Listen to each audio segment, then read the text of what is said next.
নামাজ এমন ইবাদত যে নামাজ যদি আপনি পড়েন আপনার জীবনে বড় বড় কবিরা গুনাহ ছাড়া যদি কোনো গুনাহ করে থাকেন সগীরা গুনাহ, তন্মধ্যে সগীরা গুনার মধ্যে এমন বড় বড় সগীরা গুনাহ যেগুলো হারাম পর্যায়ের, এমন গুনাহ পর্যন্ত নামাজের ওসিলায় আল্লাহ মাফ করে দেন। জোরে বলি সুবহানাল্লাহ।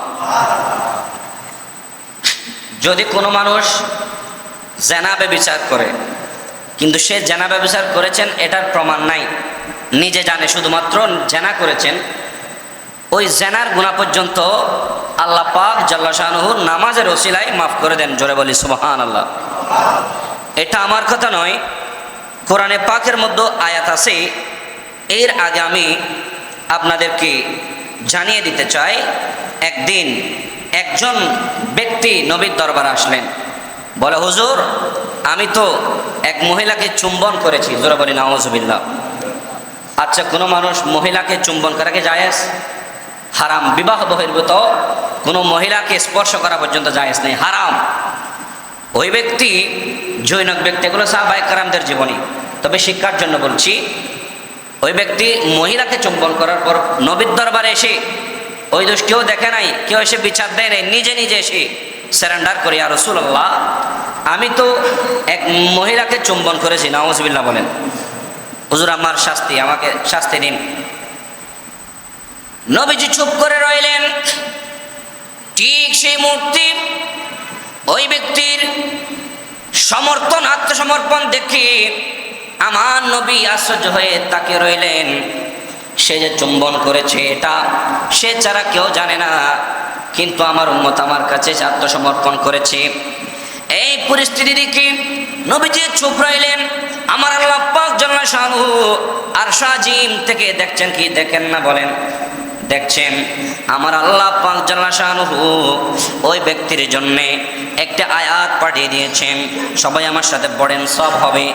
আকিমিস সালাতা, বলেন আকিমিস সালাতা তরফাইন নাহার ওয়া যুলফাম মিনাল লাইলি ইন্নাল হাসানাতি ইযহিবনা সাইয়্যাত। আমার আল্লাহ বলছেন, ওগো আমার বান্দারা, তোমরা দিনের দুই অংশে অর্থাৎ জোহরের সময়ে এবং আসরের সময়ে তোমরা নামাজ পড়বে। ওয়া যুলফাম মিনাল লাইলি, এবং রাত্রেবেলা তিন অংশে নামাজ পড়বে। মাগরিব, এশা এবং ফজর এগুলো রাতের অংশ। এই তিন ওয়াক্ত, মোট 5 ওয়াক্ত যখন তোমরা নামাজ পড়বে, এটার ফলাফল কি জানোনি? আমার আল্লাহ বলছেন, ইন্নাল হাসানাতি ইউযহিবনা সাইয়্যাত, তুমি ভালো কাজ করলে ওই ভালো কাজ তোমার মন্দ কাজকে মিটিয়ে দিবে। জোরে বলি সুবহানাল্লাহ। তুমি নামাজ যদি পড়ো, এটা কেমন অপরাধ? 5 টাকা পকেট থেকে নিয়ে ফেলেছে এমন নয়, আরেকজন পরনারীকে চুম্বন করেছে। আল্লাহ বলছেন তোমার এই গুনাহ মাফ হয়ে যাবে। কি করলে? নামাজ পড়লে। জোরে বলি সুবহানাল্লাহ।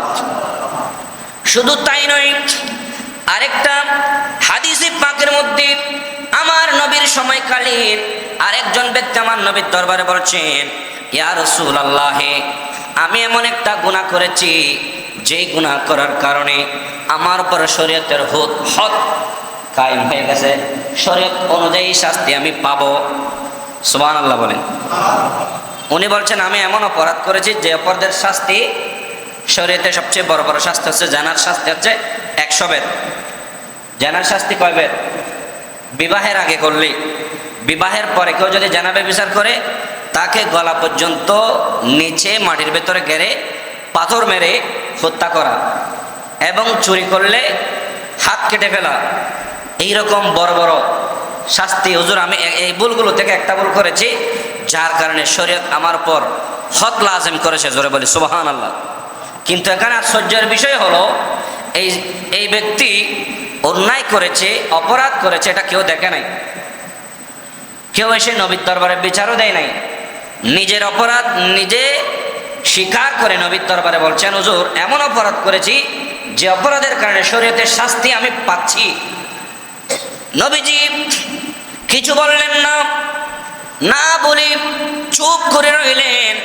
সাহাবী বলছেন, যিনি হাদিসের বর্ণনাকারী, উনি বলছেন, নবীজি আমাদের সাথে আমাদেরকে নিয়ে এশারের নামাজ পড়েছেন।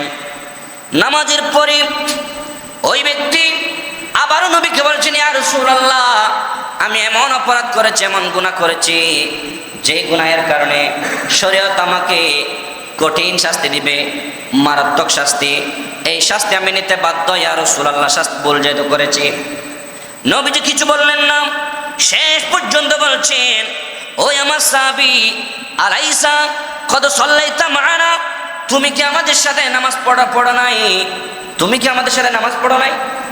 তুমি যে বারবার বলছো অপরাধ করেছি, শাস্তি দেন হুজুর, অপরাধ করেছি, শাস্তি দেন। আলাইসা সাল্লাইতা মা'ানা, তুমি কি আমাদের সাথে নামাজ পড়ো নাই? সাহাবী বলছেন, ইয়া রাসূলুল্লাহ, নাম, ফা ইন্নাল্লাহা কদ গফারা লাকা যামবাকা। সে যখন বলছি ইয়া রাসূলুল্লাহ আমি নামাজ পড়েছি, আমার নবী বলছেন, ফা ইন্নাল্লাহা কদ গফারা লাকা যামবাকা, ও আমার সাহাবী, তুমি যে নামাজ পড়েছো, এই নামাজের ওসিলায় আল্লাহ পাক জাল্লা শানুহু তোমার এত বড় গুনাহকে ক্ষমা করে দিয়েছেন। জোরে বলে সুবহানাল্লাহ। এই হাদিসের সুযোগে এক ধরনের বাতিল গোষ্ঠী আছে, ছাত্রদের সাথে অনৈতিক কাজ করে। তারা, তাদের কাছে পড়াশোনা দিলে কোনো গার্ডিয়ান মহিলা পর্যন্ত নিরাপদ নাই। এরা এদিকে জানা করে, এদিকে নামাজে যায়। ইচ্ছাকৃত কেউ যদি এরকম গুনাহ করে, এটার শাস্তি অত্যন্ত ভয়াবহ। কারণ আপনাকে আপনি ভুলে এমন একটা অপরাধ করেছেন, আপনি না দেখে বা শয়তানের প্ররোচনায় পড়ে অপরাধ করেছেন। নামাজ পড়লে আল্লাহ মাফ করে দিবে, কিন্তু ইচ্ছা করে বদমাইশি করবো নামাজ পড়বো, বদমাইশি করবো নামাজ পড়বো, এমন তালবাহানা, এমন মস্করা আল্লাহ পাক জাল্লা শানুহু কবুল করবে না। আমার নবী সাহাবীকে যেটা বলেছেন, ও সাহাবী তুমি তো জানতে না এটার শাস্তি কি, তুমি এখন নামাজ পড়ো, ইন্নাল হাসানাতে ইউযহিবনা সাইয়্যাত, তোমার ভালো কাজটা তোমার মন্দ কাজকে মিটিয়ে দিব। অতএব তুমি ভালো কাজ বলতে, আমার ভাইয়েরা, মুসল্লি ভাইয়েরা, আপনারা এটা মনে রাখবেন, আপনার দ্বারা কোন একটা অন্যায় কাজ হয়ে গেছে, দেখছেন কথায় আপনি একজন ভাইকে কষ্ট দিয়েছেন, সাথে সাথে আরেকটা ভালো কাজ করবেন, আরেকজনের মুখে হাসি ফোটাবেন কথা দিয়ে। আপনি কারো থেকে জুলুম করে দেখছেন যে আপনি যেখানে 50 টাকা পাচ্ছেন সেখানে তার থেকে 100 টাকা নিয়েছেন, জুলুম করে, সাথে সাথে আপনি আরেকটা ভালো কাজ করে ওই মন্দ কাজকে মিটিয়ে দেন। অর্থাৎ আপনি অন্যায় করার সাথে সাথে আপনার বিবেকে যখন বলবে এই কাজটা করা আসলে ভালো হয় নাই, সাথে সাথে ভালো কাজ করবেন, ওই ভালো কাজের উসিলায় নেগেটিভ কাজটাকে আল্লাহ পাক মিটিয়ে দিবেন। জোরে বলি সুবহানাল্লাহ।